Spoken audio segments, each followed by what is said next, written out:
Estamos de volta para a segunda parte da nossa aula.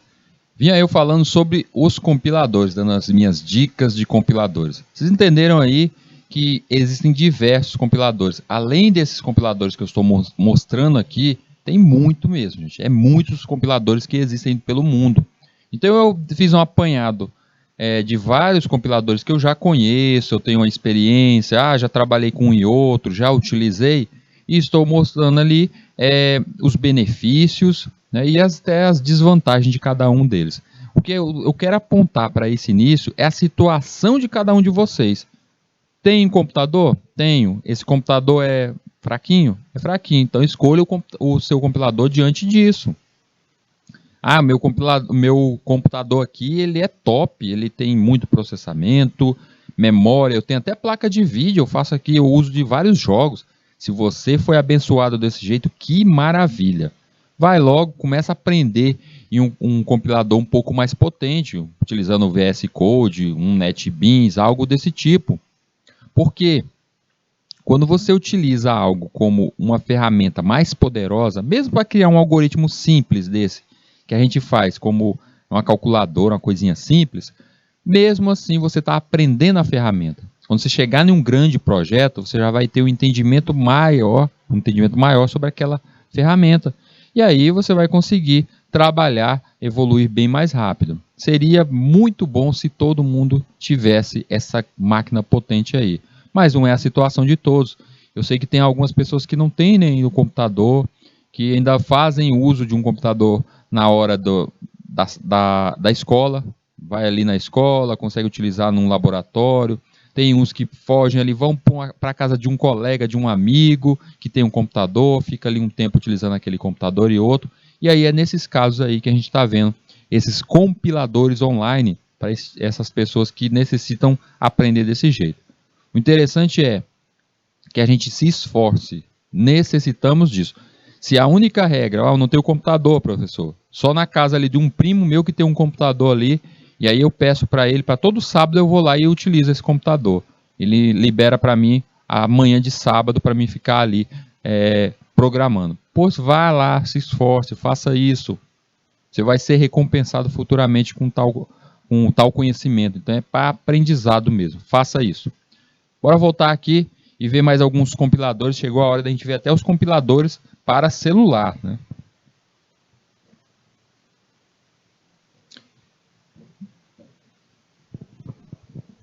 Tem mais uma das IDEs, um desses compiladores aqui que a gente pode encontrar online também. Bem simplesinho, bem molezinha de usá-lo, que é o IDEONE. O IDEONE, ou IDEONE, nesse caso aqui, ele aceita até 60 linguagens diferentes. 60 linguagens de programação. Ele consegue que você execute ele de forma inteira ali.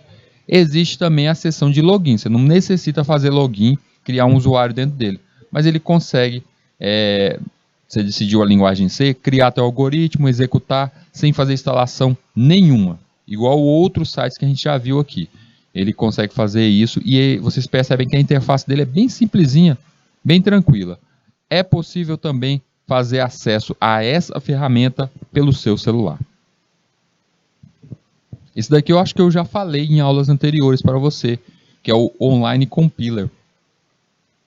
Com opções de linguagem de programação limitadas, porque ele é um projeto antigo. Perceba que ele trabalha até com linguagens muito antigas aqui, no caso o Fortran, o Pascal, que era uma linguagem que hoje praticamente a gente não usa mais para o aprendizado, mas ele teve o seu sucesso durante um tempo, durante escolas. A Basic, que é também uma linguagem que evoluiu dentro da Microsoft, a Microsoft trabalhou mais com ela, e hoje em dia ela está bem mais evoluída. Então a gente consegue até incrementar esses algoritmos antigos. E aí, nesse caso, ele serve como uma opção a mais. Eu, sinceridade, na minha opinião, eu não gostei dele. Eu não gostei do site em si. Não gostei da visão dele. Mas ele te dá esse recurso, é um recurso a mais. Na versão para você acessar através do seu dispositivo móvel, o browser, eu achei muito mais confusa. Eu achei que as propagandas ficam até muito grandes. no acesso a esse site que tem esse compilador. Mas ele tem ali dentro de si a criação de algoritmos na linguagem C, ele compila direto ali, ele deixa você baixar as versões tanto do próprio algoritmo e os executáveis criados, ele mostra isso em tela. Então é interessante como fica uma opção a mais, é algo a mais para vocês. Eu só acho que de todos que eu mostrei aqui até agora, eu vejo que esse daí é o mais fraquinho dentre eles. Bora para as linguagens, para os compiladores dentro do nosso dispositivo móvel. Eu tenho que começar, é claro, por aquele que a gente já está utilizando, que é o Móvel C. O Móvel C, ele trabalha com a linguagem C e a C++. Então, é o máximo dele. Ele não chega a Sharp, mas ele vai até a mais. Nesse caso aqui, a interface, para muitos de vocês já devem conhecer, ele tem ali alguns exemplos, ele tem uma telinha onde você pode criar todo o teu código do zero, tem alguns exemplos que você pode modificar. Ele tem o autocomplete, você vai, começa a digitar, ele mostra para você opções para completar, então ele já é um recurso que a gente vê em experimentações como o NetBeans, o Eclipse faz isso, então ele é bem interessante. Eu acho a interface dele bem limpa, de todos assim, que eu encontrei de compiladores, eu vejo que a interface dele é bem limpa, além de, é claro, que ele aceita digitação com alguns caracteres especiais, ele aceita isso.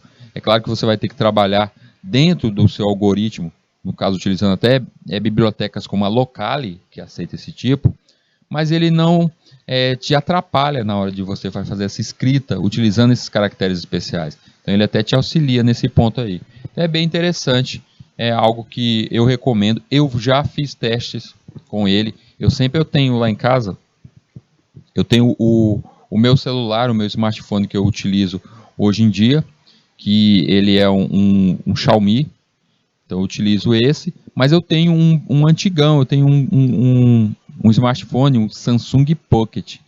Vocês devem recordar aí, o Samsung Pocket é um bem antigo, nele tem até o Android 4.4, então é bem antiguinho mesmo, e tem pouca memória, ou seja, se funcionar nele, para mim, na minha visão, é o seguinte, a telinha dele é de 4 polegadas, funcionou nele, vai funcionar praticamente em tudo que é celular, porque ele é a menor quantidade de processamento, a menor quantidade de memória existente, ele é muito fraquinho mesmo.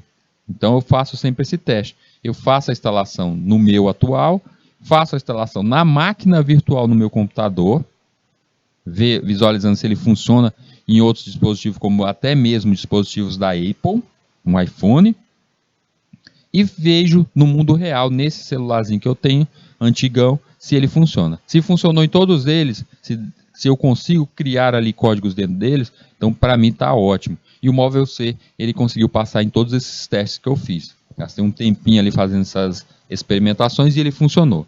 Fácil de ser encontrado dentro da Play Store, gente. Vocês encontram ele ali na Play Store, a loja do Android.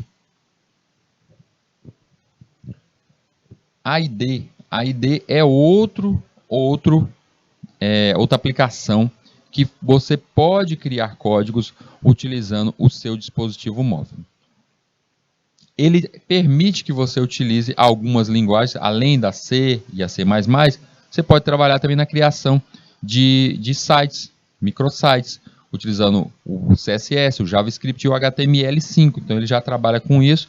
Além de, é claro, ele cria toda essa interface, a interface gráfica do programa, sem precisar utilizar o tal do código XML, que isso acarretaria em um peso a mais de uso dentro do seu celular. Ou seja, você criou um site, ele consegue mostrar o teu site sem gerar esse código a mais. Então ele é perfeito, até mesmo eu vejo ele com bons olhos, ele foi um bom encontro comigo, porque quando a gente chegar a começar a criar o nosso código, aprender uma linguagem para web, a gente vai precisar também de um compilador móvel, para dispositivo móvel, que você consiga editar código para a linguagem web. E o Móvel C, ele não trabalha com HTML5, ele não trabalha com CSS. Então é bem provável que futuramente, quando a gente chegar nessa disciplina de programação para web, que a gente vai dar uma olhada nessa ferramenta aqui. Eu achei ele muito bom, bem interessante. Eu só continuaria a utilizar o Móvel C Porque, na verdade, eu encontrei o móvel C primeiro, antes de esbarrar com esse ID. E eu continuaria com o móvel C, não precisa trocar. Quem já se deu bem com o móvel C continua. Mas quem tem uma certa antipatia, não conseguir, não instalou, tenta esse daqui. Ele é bem levinho, funcional. Tanto que a sua interface parece muito que a gente está abrindo o browser, um site. A gente tem também o Decoder. O Decoder, gente, eu achei ele muito bonito, bem prático. Até mesmo em gerenciar o teu projeto, se você vai criar um projeto através do celular, esse projeto na nuvem. Então eu achei ele bem legal quanto a isso. Ele consegue te ligar a certas nuvens como projetos como o GitHub. Ele consegue fazer essa interligação. Ele trabalha com linguagens, desde a linguagem básica, como a nossa que estamos trabalhando, a linguagem C, até mesmo com criação de projetos para o web, utilizando ferramentas como a linguagem Ruby, a Ruby on Rails. Então ele é bem legal quanto a isso, mas o que eu vi de negativo nele, eu achei ele muito pesado. Não no tamanho do arquivo para baixar, mas no uso, na utilização. Eu achei ele a sua interface um pouquinho poluída e complicada, mas o seu uso mesmo na criação do algoritmo, eu achei ele meio lento, mesmo eu estando com um computador no celular mais potente. No celularzinho, meu Samsung Pocket não funcionou de jeito nenhum, nem aparece na lista da Play Store para fazer essa instalação. Então, esse aqui, ele seria para quem tem um celular mais potente e saiba que ele vai ser um pouquinho mais complicado, tá, na sua interface para o entendimento. Mas é uma opção a mais. Coda. Coda é outra também, outro programa, uma outra aplicação que a gente pode utilizar no nosso celular.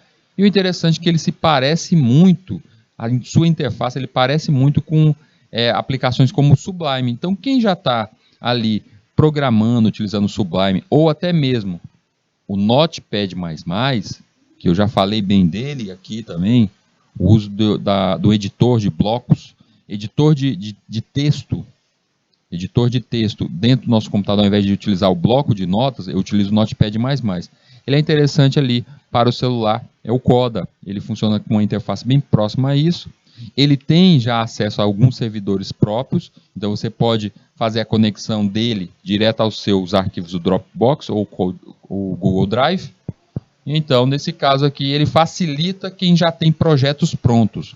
Você está editando e quer mostrar para alguém esse teu projeto no celular naquele momento.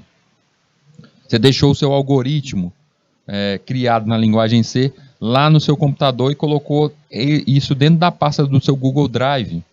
E aí chegou num dia da aula, você quer mostrar o que você fez. Você não trouxe o seu computador da casa, mas seu celular está aí, você acessa o Coda, conecta a sua pasta lá do Drive e ele vai mostrar os seus algoritmos que foram criados. Então eu percebo que ele é bom principalmente nessa questão de visualizar código já pronto. Droid Edit. Droid Edit eu já falei para vocês. No dia que eu mostrei o móvel C, eu falei também do Droid Edit para vocês. O Droid Edit, ele é bem simples mesmo. Ele parece muito mais do que o Notepad++, mas ele parece com o Gedit, que é um programa de edição de algoritmos que a gente encontra no Linux, dentro do Linux. Então ele é bem interessante, pois a sua interface é bem limpa e fácil de criar. Ele funciona com diversas linguagens, é praticamente um editor de texto. Praticamente um editor de texto. Então ele é fácil de você criar isso, ele aceita a criação dessa codificação com as devidas extensões, ou seja, a finalização, criei um programa, estou criando um algoritmo em PHP, eu posso colocar ali .php, estou criando HTML, eu posso terminar ele como .html e aí ser aberto por um programa em um computador maior. Então o Droid Edit eu achei ele muito simples, mas aí que está o problema dele. Eu achei que falta ainda muita coisa nele. Tá? Então ele pode ser que está faltando ainda dentro desse compilador algumas ferramentas adicionais. Ele falha até mesmo na chamativa de algumas bibliotecas. Tá? Então eu não achei legal. Mas é uma ferramenta a mais. Tudo bem? Bem, encerrado isso, a gente viu aí vários compiladores, várias aplicações que vocês podem utilizar. Aumentou o leque de opções para vocês. Tá? Aumentou todo esse leque de opções. Então, bora agora partir com tudo, com o que vocês têm para dentro das nossas atividades ali no uso de vetores multidimensionais. Bora recordar só o que a gente viu na aula passada sobre esse tal desses vetores de multidimensão. A declaração, a sintaxe em C para a criação de um vetor multidimensional ou a matriz a gente tem que lembrar que eu coloco o tipo do identificador, do mesmo jeito da criação da variável, eu coloco o tipo, coloco ali tipo, dou o nome para ela, do mesmo jeito que eu estou fazendo com uma variável, com um vetor, e coloco ali logo adiante as linhas e colunas que eu quero para a minha matriz. Vamos lembrar aqui, gente, vou desenhar, rabiscar para vocês. Vetor não é isso aqui. Oh, meu Deus, mas aí aqui rabiscou errado. Deixa eu fazer bonitinho esse vetor aqui. Aqui, pronto, vetor bonitinho. Então o vetor é isso aí, eu tenho essas várias variáveis coladinhas uma do lado da outra. Tá, e a matriz? Eu tenho vários vetores. E esses vários vetores serão um coladinho no outro. Ah, então é desse jeito, eu tenho linha e coluna. É só lembrar do Excel, gente. Vocês já trabalharam com Excel. Basta vocês trabalharem com o Excel. Se vocês já viram trabalhos dentro do Excel, vocês já trabalharam com matriz e nem perceberam as matrizes. Tipo das variáveis que devem ser criados. A gente pode encontrar o tipo inteiro, caractere, ponto flutuante, dentre vários outros. Tudo aquilo que pode ser feito dentro de variáveis, a gente encontra também nas matrizes. Identificador é o nome que será utilizado em referência ao conjunto das variáveis. E essas numerações, a primeira aqui, ó, tem a primeira e a segunda. Esta segunda aqui, a gente diz que é justamente a questão da linha. Ou seja, eu estou pontuando qual será o tamanho da minha linha.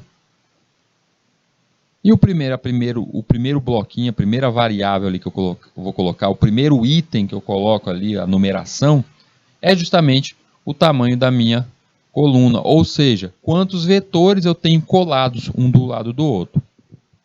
Como, por exemplo, eu tenho ali um int notas 3 por 8. O que que significa?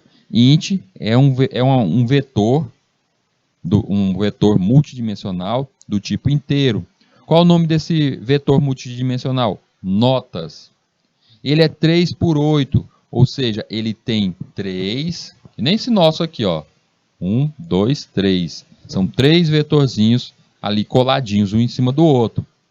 E aí é por 8, ou seja, ele tem 8 bloquinhos na linha.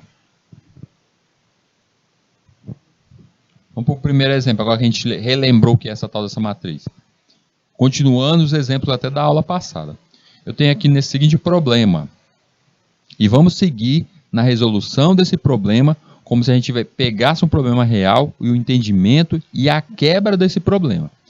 Uma fazenda foi dividida em 3 regiões. E para cada uma delas é armazenada uma matriz, a informação da produção, em toneladas de 4 tipos de culturas: milho, soja, feijão e arroz. Os dados de um ano são registrados em uma matriz A. Construir um programa que realiza as seguintes tarefas. Então, vamos primeiro aqui, antes da gente ver quais são as tarefas. Eu tenho ali 3 regiões. Essas 3 regiões, em cada uma delas, vai ser armazenado um grupo de informações. Ou seja, eu tenho já 3 regiões e esses grupos vão estar conectados a essas 3 regiões. Ou seja, eu tenho ali já o pensamento de 3 linhas, não é isso? Eu tenho as 3 linhas ali que eu vou armazenar. Em cada linha eu vou armazenar um grupo de informações. E aí nessas informações eu saio colocando o quê? Quantidade da produção, toneladas. E eu tenho que armazenar ainda qual é o tipo da cultura que está ali. Se é um milho, se é soja, feijão ou arroz. Os dados de um ano são registrados nessa matriz. Então, ano a ano eu armazeno ali quantas toneladas de milho foram armazenadas, quanto de soja foram armazenadas. Então eu saio colocando em cada um desses campos. Milho, foram quantas toneladas? Soja, quantas toneladas? Cada uma delas. Depois de armazenado isso, essa é a minha matriz. Armazenado isso, ou seja, o primeiro passo é eu conseguir inserir isso, criar a minha matriz visualizar a minha matriz e a partir daí eu começar a inserir, a alimentar a minha matriz. Quando ela estiver toda preenchida, aí vem justamente o que eu quero retirar, o tratamento dos dados em cima.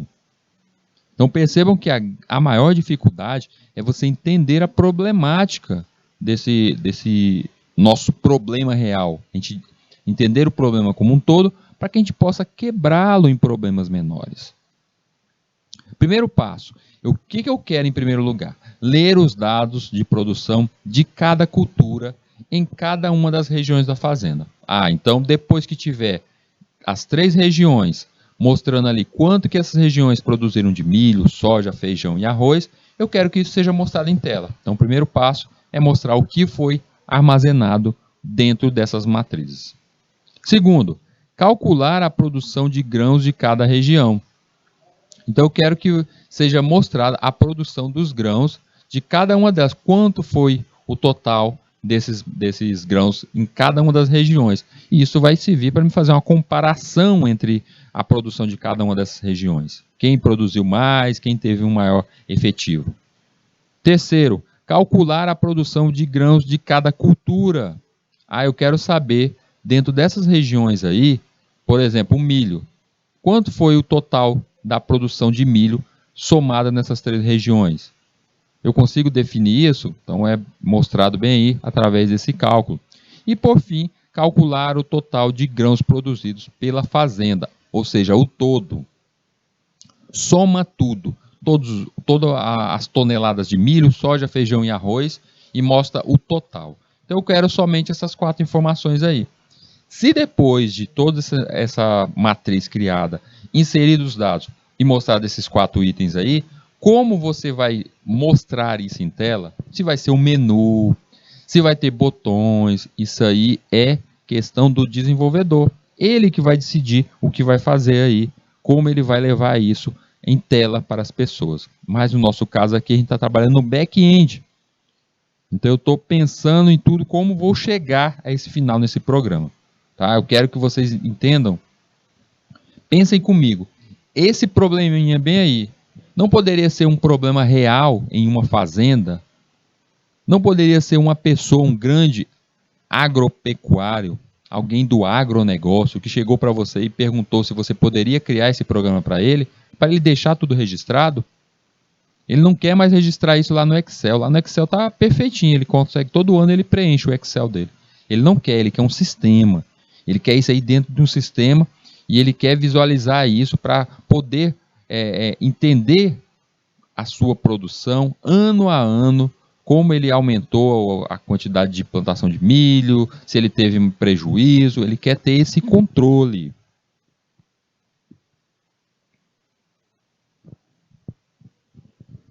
Então a ideia principal do programa, bora ver isso no Excel. Ele disse que tem no Excel? Bora entender isso como é.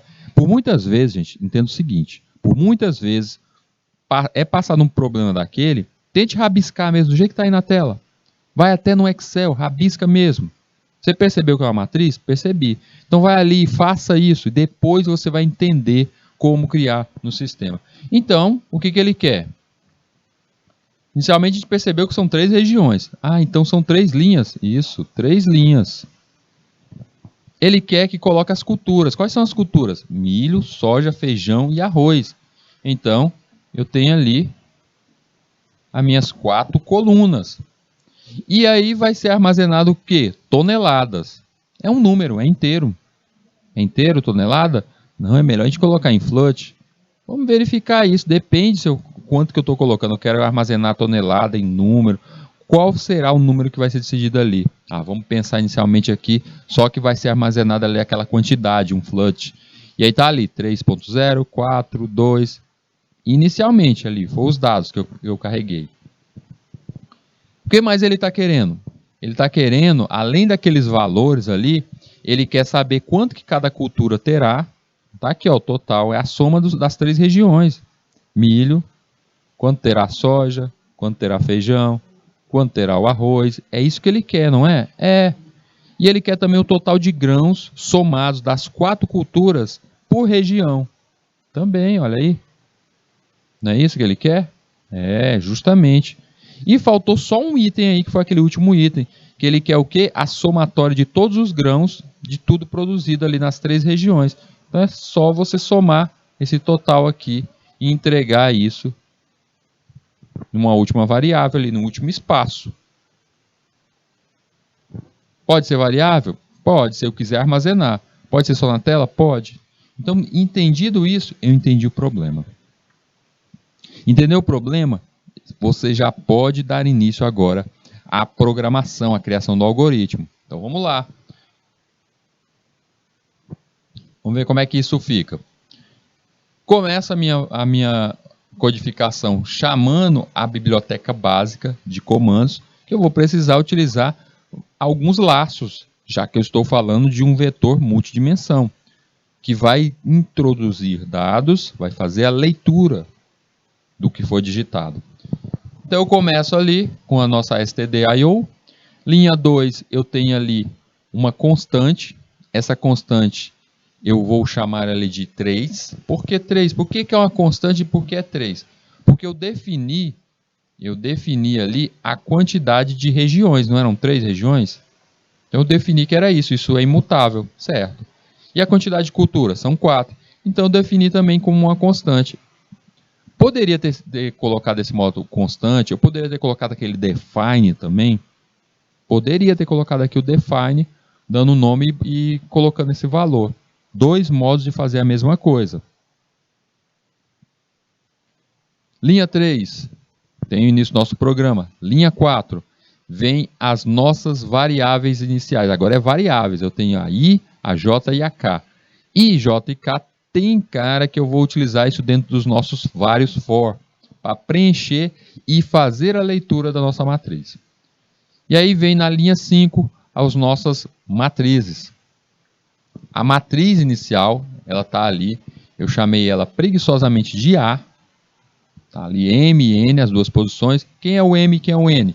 É o 3 e o 4. Para criar aquela estrutura de linha 3, 3 vetores colados um em cima do outro, de tamanho 4 cada um. E ali eu chamei mais 2 vetores, o R e o C, chamando que o primeiro era do tamanho 3 e o segundo de tamanho 4. A gente já vai entender como foi o uso de cada um deles. Vem o início, eu preenchendo os dados dentro desse nosso vetor. Começa ali na linha 7 o nosso laço. Vocês lembram como é que é o laço? O que eu preciso para entrar, para criar o nosso laço? Primeiro de tudo, para que serve o laço? Ele serve para um preenchimento, a gente ler os vários itens dentro da nossa planilha. Então o laço ele serve para isso. Ó. Preenchi o primeiro, parto para o segundo. Preenchi o segundo, terceiro. Preenchi o terceiro, quarto. O laço vai fazer isso. Preenche, chegou no final, saio do laço e vou para o próximo. Aí incrementa mais um e ele vem. Preenche o primeiro, passa para o próximo. Preenche o segundo. Ele sai fazendo um a um, cada um desses. Ao chegar ao final daquela linha, ele salta, adiciona mais um, salta para a próxima linha e começa a fazer a inclusão ali, a inserção item a item. Então é isso que o laço está fazendo. Ele está percorrendo ali, preenchendo cada item daquele modo ali que eu saí circundando. Então o nosso laço ele precisa do quê? Precisa de um inicial, onde a gente tem ali o I recebendo 0, o I vai começar com 0. Esse I tem que ir até o tamanho que ele fique pelo menos menor que M. Quem é o M? O M a gente está vendo lá no topo que é 3. Por que ele tem que ser menor do que 3? Porque nós começamos a contagem do índice 0 e vai 0, 1, 2. São as 3 linhas que vão ser criadas. Então, esse nosso laço aí da linha 7 é a criação, é a inserção de dados dentro da nossa matriz, dentro das 3 linhas. Vou voltar aqui uma página. A gente começa preenchendo linha, não é isso? Então, o primeiro laço eu vou preencher as linhas, saltando item a item. Ao preencher a linha, eu salto para a próxima linha. Então, ele vai te dizer região. Ou seja, ele pedindo a região, aí vai dizer qual é a região. E qual é a região que vai ser mostrada ali? É onde o I tem ali mais um, ou seja, ele começa na contagem de 0. Por que eu vou adicionar mais um? Porque eu não vou contar a região 0, eu vou contar a região 1. Então ele mostra a região 1, e aí ele entra no segundo laço. Por que mais um laço? Nesse segundo laço eu vou agora implementar a questão da cultura, que vai estar dentro da cultura. E aí ele vai fazer a mesma questão do laço ali, onde o J é o inicial do nosso laço com 0, e ele vai até chegar do tamanho de N. Qual é o tamanho de N? 4. Por que ele vai de 0 até menor do que 4? Porque ele tem que contabilizar o quê? Os índices. 0, 1, 2, 3. Vou voltar uma tela para a gente ver.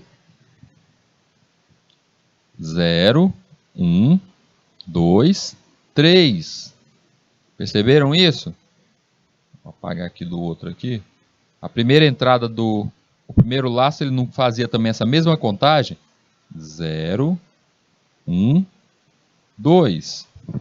Ele está nomeando, ele está encaminhando cada um dos índices ali, passeando pela matriz. E aí vem a pergunta agora da cultura. É a cultura? É a cultura. Então, olha só, ele está preenchendo isso aqui, onde eu tenho 0, 1, 2 e 3. Ele está preenchendo as culturas. E aí ele sai pedindo agora para que a pessoa, tem ali um scanf, para a pessoa agora dizer qual é a cultura que vai ser colocada ali. E aí vai ler e colocar naquela posição, entre I e J. Ou seja, na primeira ali aparece cultura 1, primeira cultura. Eu poderia ter colocado, ao invés de cultura, eu poderia ter cultura 1, eu poderia colocar o nome da cultura, que a gente viu lá que é milho, soja. Poderia. No caso aí eu preferi nomeá-lo como cultura 1, cultura 2. A pessoa digitou um valor, digitou ali 10 mil, aí ele retorna, porque ele tem que fazer o laço de novo. Vamos voltar aqui para a gente entender. Está aqui no milho, não é? Preencheu ali região 1, o milho. Ele colocou ali, no caso, 10 mil, não foi esse 3. 10 mil. Aí ele vai para a próxima agora. Soja, cultura 2. Aí eu preencho ela. Aí ele parte para outra. Feijão, cultura 3. E aí ele sai preenchendo. Ao final da cultura 4 ali do arroz, ele salta de novo e vai refazer esse caminho, mas agora pela região 2. Então ele sai passando um a um para preencher ali cada região, cultura 1, 2, 3 e 4, na primeira região, a 2, as quatro culturas, e a região 3, as 4 culturas também. Depois de tudo isso preenchido, o que nós temos? Nós temos a nossa matriz com esses valores todos preenchidos, do jeito que a gente viu ali no último esquema. Tudo preenchido desse modo aqui, gente. Está tudo preenchido? O que está acontecendo é, nesse primeiro passo, esse passo que a gente está, foi criado essas matrizes e elas estão com esses valores agora preenchidos. É o quadro do topo ali, é esse primeiro quadro. Agora a gente vai para esse quadro colorido. O que é esse quadro colorido? É a leitura, é as conversões, é o cálculo que vai ser feito. É o cálculo que está sendo feito ali. Então, nesse caso ali, a gente parte ali agora para o laço da linha 10. Na linha 10, o que ele vai fazer? Porque a partir da linha 10, se a gente for perceber, até a linha 10, eu estou preenchendo a minha matriz, criei a matriz, preenchi a matriz. Mas agora chegou o momento de fazer os cálculos. Aí começa o primeiro cálculo. O cálculo da linha 10, eu coloquei até ali. Em cada um das linhas eu saí colocando um comentário para vocês entenderem melhor. Cálculo total para cada região. A linha 10 ele sai fazendo o cálculo total. Ele sai fazendo essa somatória. Agora eu entendi para que você criou ali criou aquele vetor ali, o R, que é onde ele vai estar adicionando o valor do cálculo total. Então, o que acontece? Eu entro dentro daquele laço, eu saio inserindo o valor de cada uma das posições, de cada uma delas. Eu saio preenchendo ali e somando tudo dentro de R. Assim, eu vou ter o total de cada uma das regiões. Na primeira parte, eu saio cultura 1, 10 mil, mais 20 mil, mais 3.500, mais 4 mil. E esse valor fica armazenado ali dentro de R, que foi iniciado com 0. Perceberam que ele foi iniciado com 0. Ao encerrar isso, ao passar por todas as 3 regiões, o vetor R está preenchido com esses valores do total dessas regiões. Ele parte ali para a linha 12, onde na linha 12 eu vou fazer a soma agora das culturas. Ele faz o mesmo trajeto que a gente fez lá na linha 10 e sai preenchendo o total ali em cada uma das regiões. Ali. Ele sai printando e preenchendo os valores de cada uma das regiões. Na linha 15, a gente vem agora fazer o cálculo total para cada cultura. Da mesma forma que foi o laço da linha 10, ele agora vai preencher com os valores de cada cultura. Então ele só vai ler cultura de milho, ele vai preencher ali, vai guardar tudo no mesmo espaço. Cultura de soja, tudo no mesmo espaço. Ele sai preenchendo uma a uma ali. E por fim ali, na linha 19, a gente tem o último laço onde ele vai fazer a soma das regiões por cultura. Então ele sai mostrando a soma de regiões por cultura, onde a gente encontra ali região 1, vocês estão vendo o resultado? Região 1, soma total deu 37.500 para aquela cultura ali. Nossa, Rido, deu um monte de zeros ali, ó, vírgula, um monte de zero, porque eu não saí criando ali, experimentando, ali onde tem cultura, aí mostra o valor dela, eu não saí experimentando ali, definindo qual seria o limite dela. Eu não fiz isso. Então, por esse motivo que não apresenta tal coisa. Não apresenta tal coisa aqui. Então, vai mostrar cada região, o total da sua cultura. Enquanto estiver passando cultura a cultura, ele vai mostrar esse total. E no inicial, ele mostrou toda a questão da região. Aqui. Região 1, 2, 3, o seu total também. Se eu quisesse definir ali, eu quero definir depois da vírgula, o que eu tenho que fazer? Vocês estão vendo ali, ó, vou aumentar aqui para vocês. Porcentagem 4F, não é isso? Se está desse jeito, se eu quisesse definir ali que fosse depois da vírgula, eu tinha que colocar aqui também, aqui, ó, ao invés de só o 4, eu tinha que colocar 4, aí definir aqui 2, ó, 4.2. O que isso quer dizer? Está dizendo que eu aceito 4 números antes e aceito 2 números depois da vírgula. Assim apareceria algo como 37.500.00. Como eu não defini, ele deixou aberto ali e apareceu esse limite aí de 6 números. Ele deixou aberto, eu não defini. Isso aqui é o ideal para você melhorar a interface do teu programa.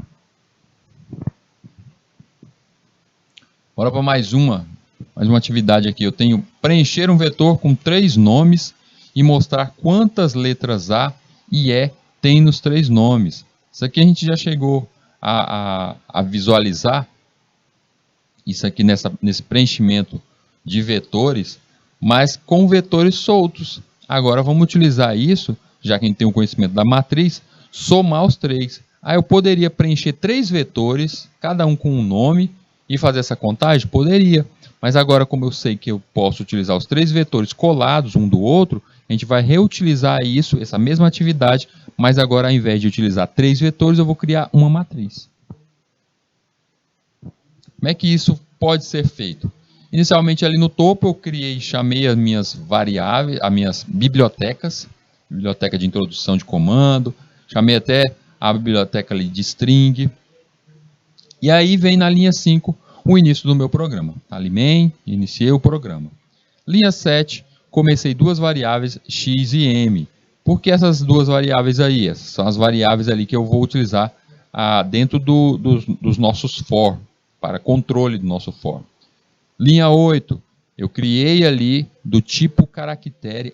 Por isso que você chamou a string lá em cima, para fazer um tratamento em cima de string. Se for necessário o uso de string, então, ou seja, um caractere, um conjunto de caractere, você já deixou ali disponível o uso da biblioteca string. Chamei ali o char, ou seja, é do tipo caractere. A minha matriz com nome, eu dei o nome dela para nome. Ela terá o quê? 3 por 30. O que é isso? Ela tem 3, ou seja, 3 vetores serão coladinhos.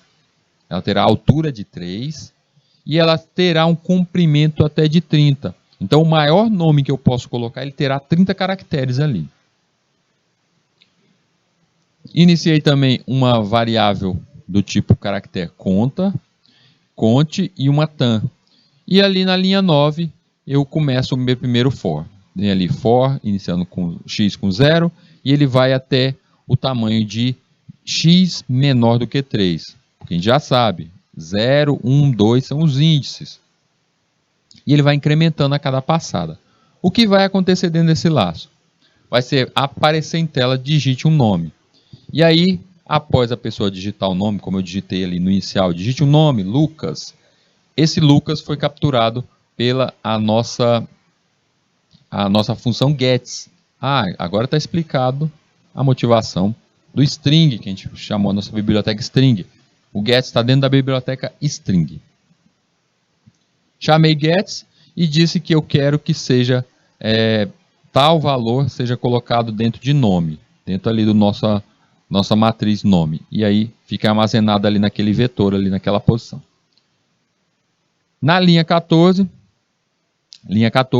vem mais um laço, passando também de 0, chegando até o tamanho 2, onde agora eu vou contabilizar. Os 3 nomes já foram colocados, já o laço ali da linha 9, ele pediu os 3 nomes, ele cresceu até o valor que x seja menor do que 3. Então ele pediu 3 vezes 3 nomes. Digitei ali Lucas, César e Gilberto. Os 3 nomes já estão dentro da nossa matriz. Nos 3 localização dentro da nossa matriz.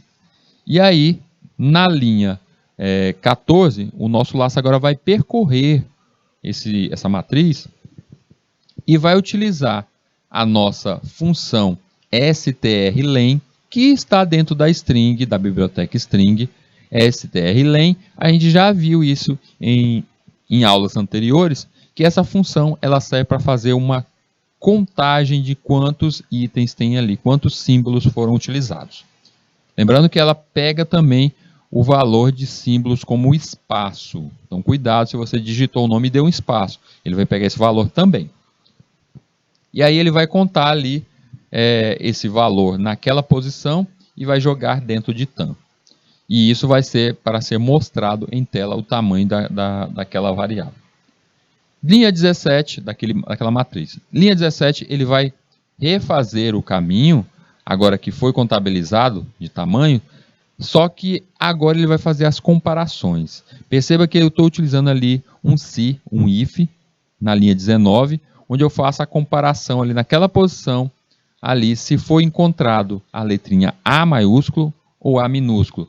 E a letrinha E maiúsculo e E minúsculo, porque fez parte da nossa cláusula, nosso questionamento da problemática, que eu tinha que encontrar quantas letrinhas A e quantas letrinhas E foram utilizadas. Cada vez que uma letrinha A for encontrada, a variável conta vai incrementar mais 1. Ela começa com 0 e da mesma forma a variável conte vai ser incrementado mais 1 se for encontrado algum E, algum igual, tem ali um ou. Um E maiúsculo ou um E minúsculo foi encontrado, ele adiciona mais 1. E aí, por fim, é a hora dos resultados. Linha 25, eu venho nos nomes digitados, tem a quantidade de letras que a gente pegou lá na strlen, quantidade de letras que foram encontradas, que é justamente quanto que tem ali na conta. Conta, foi encontrar quantos As, aí ele vai mostrar para você, e na linha seguinte é em conte, que vai mostrar quantos S foram encontrados ali. E assim ele consegue fazer a contabilidade de quantas letras tem ali. Gente, esse tipo de leitura, esse tipo de algoritmo que faz essa comparação se foi encontrada uma letra ou outra, ele serve para 2 propósitos no futuro. Ele serve para fazer a organização de arquivos, dentro de um sistema, como por exemplo, você pensar no tal desfragmentar o disco. Você vai organizar os arquivos dentro do seu disco. A gente utiliza esse tipo de estratégia, fazendo essa comparação. Se um arquivo for maior ou se o arquivo for menor, ele deverá ir para tal lado, para tal posição. E assim a gente vai organizando. Então esse tipo de algoritmo ele é importante. Futuramente a gente vai enfrentar uma disciplina que ela é voltada para a estrutura de dados. A disciplina de estrutura de dados ela tende justamente a você entender como os dados são estruturados dentro da nossa máquina e como eles devem ser organizados, ou seja, é a organização do nosso código, dos nossos dados dentro do código, dentro da nossa máquina. E aí esse tipo de estratégia vai ainda ser reutilizado. Formar 3 nomes, mostrar quantas letras A e E, tá aí, ó. Formei os 3 nomes. E aí ele apresenta no final essa questão aí de quantas letrinhas tem cada um deles. Isso, se eu quiser implementar, adicionar essa questão aqui, até mesmo de beleza no meu código, aí é justamente a firula que eu fiz aqui, na linha 26, onde eu só adicionei a beleza. Ou seja, vocês perceberam que foi o mesmo código que eu fiz, só que dessa vez ele ficou um pouco mais bonito em tela. Então isso tudo depende de vocês. Vocês percebem que ele fez as mesmas comparações, a mesma coisa do outro. Só que dessa vez eu quis melhorar a questão da tela. Esse código também está lá dentro do nosso GitHub, gente. Armazenar em vetores. Ele não disse se vai ser matriz, ele não disse se vai ser um vetor simples, ele só diz vetores. A decisão quanto a isso é você, se você vai fazer vários vetores ou vai fazer só a matriz. Armazenar em vetores, nomes e notas, PR1, PR2 de 6 alunos. Então eu preciso anotar a nota 1 e a nota 2 de 6 alunos dentro de algum local, dentro de um sistema, dentro de uma tabela, em algum local. Então o primeiro passo é, você consegue criar uma variável, que nessa variável vou ter 6 alunos e cada aluno vai ter 2 notas. Você consegue criar, pensar essa estrutura? Até aí a gente já fez. Calcular a média de cada aluno e imprimir aprovado, se for maior que 5, reprovado, se for menor ou igual a 5. Aí vem aquela questão, a gente vai fazer essa comparativo. A gente faz a soma de cada nota de cada aluno. Como vocês percebem aqui, ó, mostra de cada um deles. O Lucas, ele tirou a nota 8, depois ele tirou a nota 6, e aí isso formou a terceira nota, que é a média, 7. E mostrou que ele foi aprovado e mostrou parabéns no final. Então, cada aluno ali formou uma média, e aí mostra se ele está aprovado ou reprovado ali, naquele final. Essa comparação final ali, dessa média, se ele está aprovado ou desaprovado, a gente vai entender isso, como a gente vai utilizar. Será que a gente vai utilizar uma estrutura de se, uma condicional? Eu acredito que seja a mais fácil de se imaginar. Bora ver como é que foi incrementado esse código. A gente vê que ele ficou um pouco maior, porque eu quis até deixar ele mais bem explicadinho, mais bonitinho ali em tela. Linha 1 e 2 eu tenho as bibliotecas de comandos básicos. Linha 3 eu tenho uma biblioteca string, então é bem provável que eu vou recolher um nome completo. Eu vou pegar um nome de uma pessoa, então eu vou utilizar em algum momento aí o gets. E tenho também a inclusão do match, a função match. A função match, por enquanto aqui, eu acredito que nesse nosso exemplo aqui a gente não vai utilizar. Ele tem certas funções matemáticas, como chamada de número π, algo desse tipo. Linha 5, começa o nosso programa. Linha 6, tem a criação de algumas variáveis, que nesse caso aqui foram pontos de vetores. Eu tenho um pri de tamanho 3, um vetor de tamanho 3, um PR2 de tamanho 3, e tem a média também de tamanho 3, ou seja, eu quis criar essa estrutura de 3 vetores ali. Depois eu tenho a minha variável, que aí nessa variável eu vou ter as 3 linhas e o tamanho de 30, ou seja, eu criei uma variável para armazenar o nome desses alunos. Vocês estão percebendo que a primeira variável é para criar um nome. Depois eu criei uma outra variável que vai estar ali constando a questão sobre a situação, onde vai estar ali a questão sobre a situação de cada aluno, que eu posso colocar. E tem a variável nome 1 aqui, que pelo jeito ela não vai ser utilizada. Acho que foi em excesso, foi código em excesso. Acho que precisava só das variáveis nome e situação aqui nesse caso. Deixa eu ver. Não, para armazenar a nota de cada um, para fazer a interligação. Pronto, foi para fazer a interligação da nota com o aluno. A nota com cada aluno. E aí nós na linha 8 nós chamamos um int uma variável x e uma variável y, onde a variável y já está iniciando com 1. Acredito que essas duas variáveis vão ser utilizadas dentro dos nossos looping. Linha 11 pede que a pessoa informe o nome. A pessoa vai informar o nome, ou seja, a pessoa vai informar o nome do aluno. Esse nome vai cair ali dentro daquele vetor nome na posição x. O x vai ser incrementado mais 1 a cada passada. E assim eu vou ter recolhido o nome dos alunos ali dentro desse vetor. Após isso, eu digo para a pessoa informar o nome agora, a nota daquele aluno. A pessoa vai informar a nota vai cair dentro dessa variável ou o vetor PR1 naquela posição x, na posição x ali naquele momento. Essa nota vai ser recolhida e vai ficar armazenada dentro do vetor nome 1. E o y vai adicionar mais 1 para ele continuar refazendo ali o nosso vetor. Linha 17, você vai informar a segunda nota, é o idêntico à primeira nota, a primeira passada da primeira nota, a segunda nota vai ficar no próximo espaço, no espaço de x, e o y vai retornar, vai receber 1 de novo, para que a gente possa refazer, a gente está limpando o y, para que a gente possa refazer esse laço. Após a passada das 3 vezes, que é o limite, tá lá o for, pede que ele cresça até o x ser menor do que 3. Passagem 0, índice 0, 1 e 2. Chegou em 3, está fora. Então, são os 3 alunos. Se eu quisesse pegar mais alunos, eu deveria aumentar esse valor aí dessa passada de x. O x iria até, quero 5 alunos, então eu colocaria aí 5. Que ele vai a 0, 1, 2, 3 e 4, os índices. Eu passaria pelos 5 alunos. E assim por diante, quando eu quero ali que apareça. Ao preencher todos os nomes e notas, chegou a hora de fazer o cálculo. Chegou a hora de fazer todo o cálculo em cima disso. E aí vem o for da linha 21. O for da linha 21 é para você começar a fazer os cálculos iniciais da tiragem de média e, através da tiragem de média, sair dizendo em cada aluno se ele está aprovado ou não.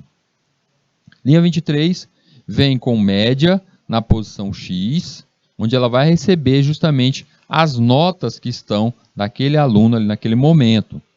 E aí vai entrar no if da linha 24 para encontrar se ele está aprovado ou está reprovado. Vem ali na linha 24, na linha 25, onde eu faço justamente a substituição do que vai estar dentro da situação, daquele nosso vetor situação ali criado lá no início. Dentro desse vetor situação, ele só vai entrar nesse if aí se o x for maior do que 5. Então, no caso, for maior do que 5, ele está com nota 6, já que a gente está colocando inteiros, não vai ter números quebrados, e aí ele vai mostrar aprovado, parabéns. Se caso a pessoa não conseguiu essa nota maior do que 5, logo ele tem uma nota menor do que 5 ali. Tá? Ele está com menor, então ele está reprovado. Aí ele vai para a linha 26 no nosso else, e aí ele vai receber aquele insulto bem ali, está reprovado, vai estudar chimpanzé. Xingou o cara logo, ainda disse que ele estava reprovado. E aí a gente vai para a linha 29, lá no topo, gente. O código aqui ficou grande, eu tive que jogar lá para o topo. Lá no topo, ele vai fazer aquelas linhas para fazer a diferenciação, para a gente alinhar tudo bonitinho. Vocês percebem que até o alinhamento ali, dependendo do tamanho do nome da pessoa, ele ficou quebrado ali internamente. Porque são vários prints. E aí vem o nosso, na linha 32, mais um laço, onde nesse laço ele vai percorrer de novo o que foi armazenado dentro do vetor, na média e na situação, para refazer o caminho daqueles vetores e a matriz, para mostrar o que cada um deles recebeu, porque isso ficou guardado.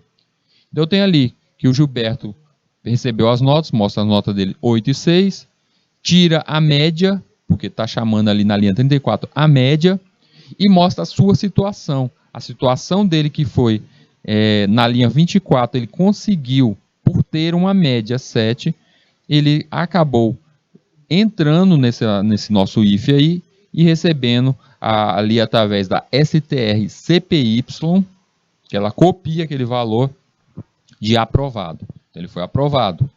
Como nenhum dos alunos ali teve uma nota menor do que 5, todos eles foram aprovados.